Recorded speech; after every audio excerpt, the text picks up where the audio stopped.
November কোন বাকশালপন্থীকে বাংলার রাজপথে আমরা নামতে দেব না।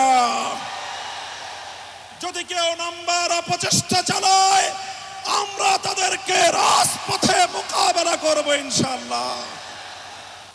রাজনৈতিক পক্ষগুলোকে বলতে চাই, আমরা রক্ত দিয়েছি বালাকোটে, আমরা রক্ত দিয়েছি শাপলা চত্বরে, আমরা রক্ত দিয়েছি 2015 সালে, রক্ত দিয়েছি 2021 সালে, রক্ত দিয়েছি জুলাই বিপ্লবে। আমাদের মুখোমুখি দাঁড়াবার চেষ্টা করবেন না। আমরা রক্ত দিয়ে অধিকার আদায় করি, রক্ত দিয়ে বাংলাদেশ কিনেছি, রক্ত দিয়েই বাংলাদেশের স্বাধীনতা রক্ষা করব ইনশাআল্লাহ। সংগ্রামী সাথী ও বন্ধুগণ, জুলাই বিপ্লবের আমার সকল সহযোদ্ধাদেরকে আমি বলতে চাই, রাজনৈতিক মতবিরোধ থাকতে পারে, নির্বাচন নিয়ে মতপার্থক্য থাকতে পারে, আপনারা যার যার নির্বাচন করবেন সেটা পরের কথা। আসুন, যারা জুলাইয়ের বিপ্লবের রাজপথে ছিলেন, জুলাই বিপ্লবের সনদের আইনি ভিত্তি কার্যকর করার জন্য আমরা হাতে হাত রাখি। সংগ্রামী সাথী ও বন্ধুগণ, সর্বশেষ বক্তব্য, আগামী 13 তারিখ জুলাই সনদের গণভোটকে কেন্দ্র করে সরকারি সিদ্ধান্তের দিকে আমরা তাকিয়ে আছি। সরকার যদি জনগণের শান্তিপ্রিয় ভাষা বুঝতে ব্যর্থ হয়, আবার বলছি, সরকার যদি 8 দলীয় নেতৃবৃন্দের শান্তিপ্রিয় ভাষা বুঝতে ব্যর্থ হয়, যেই ভাষায় বললে সরকার বুঝবে আমরা সেই ভাষাই প্রয়োগ করব, সেই কর্মসূচি ঘোষণা করব ইনশাআল্লাহ। নারায়ে তাকবীর, নারায়ে তাকবীর।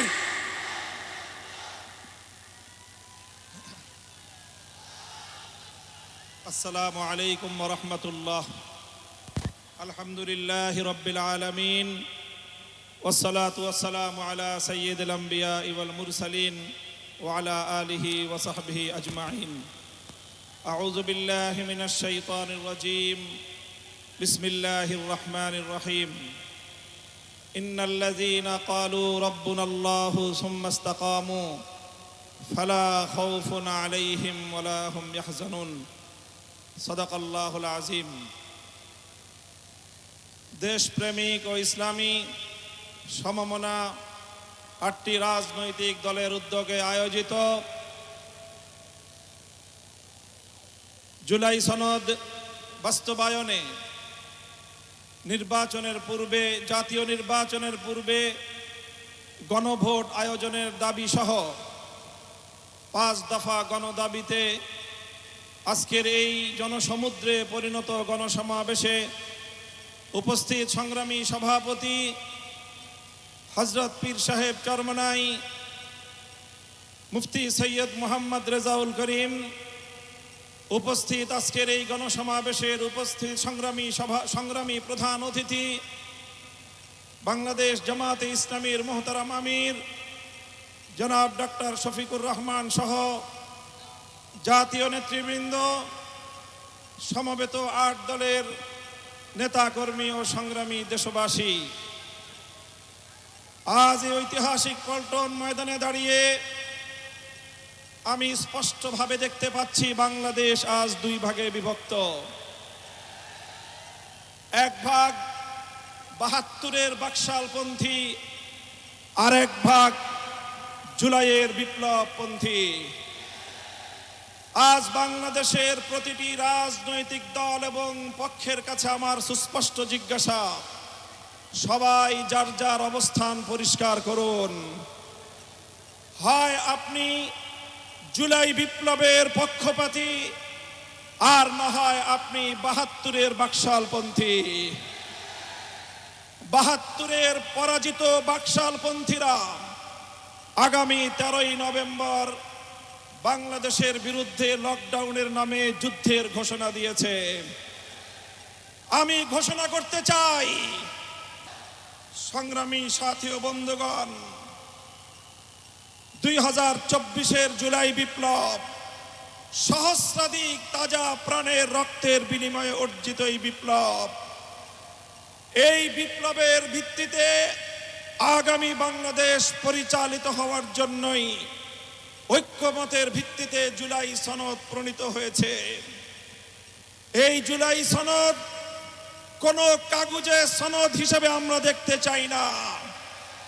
জুলাই সনদকে আমরা আগামীর বাংলাদেশের রূপরেখা হিসেবে দেখতে চাই। এজন্য আমরা ৮ দলের পক্ষ থেকে বলেছি, অনতিবিলম্বে জুলাই সনদকে সরকারি আদেশের মাধ্যমে এর প্রাথমিক আইনি ভিত্তি প্রদান করতে হবে। এরপরে আগামী ত্রয়োদশ জাতীয় সংসদ নির্বাচনের পূর্বেই গণভোটের মাধ্যমে জুলাই সনদকে চূড়ান্ত আইনি ভিত্তি প্রদান করতে হবে। এর ব্যত্যয় হলে জুলাই বিপ্লব পন্থীরা বরদাস্ত করবে না, সেটা মানবে না। আমরা সুস্পষ্ট ঘোষণা দিতে চাই, আমাদের জুলাই যোদ্ধাদের, জুলাইয়ের বিপ্লবে শাহাদাত বরণকারী বীর শহীদদের রক্ত মারিয়ে জুলাই বিপ্লবের, জুলাই সনদ বাস্তবায়নের গণভোট ছাড়া বাংলার মাটিতে আমরা আর কোনো কিছুই হতে দেব না। আমি জানি না জাতীয় নির্বাচনের আগে জুলাই সনদ বাস্তবায়নের লক্ষ্যে গণভোট হলে কার কি সমস্যা, সেটা আমাদের বুঝে আসে না। আমাদের সমস্যা হলো জুলাই সনদের গণভোট ছাড়া যদি জাতীয় সংসদ নির্বাচন অনুষ্ঠিত হতে থাকে, জাতীয় সংসদ নির্বাচন যদি তফসিল ঘোষণা হয়ে বাস্তবায়িত হয়, অনুষ্ঠিত হয়, সেখানে অনেকগুলো বড় বড় জটিলতার সৃষ্টি হবে।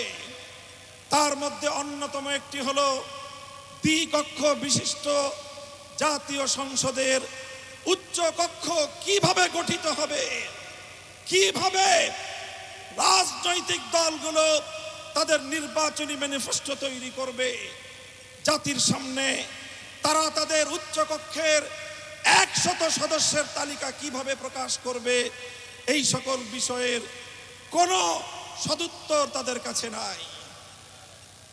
যারা জুলাই সনদের গণভোট জাতীয় সংসদ নির্বাচনের আগে অনুষ্ঠানের ক্ষেত্রে বিরোধিতা করছেন, আমরা তাদের সমস্যার কথা জানতে চাই। কোনো যুক্তি নাই, কোনো যুক্তি নাই। তারা জুলাই সনদের বাস্তবায়নকে ঠেকিয়ে দিয়ে বাংলাদেশে আবার ফ্যাসিবাদ কায়েম করবার ষড়যন্ত্র করছে। পরিষ্কার ঘোষণা করি, রক্ত দিয়ে যেই ফ্যাসিবাদ বিদায় করেছি, প্রয়োজনে আবার রক্তের সাগর প্রবাহিত হবে, বাংলার মাটিতে ফ্যাসিবাদ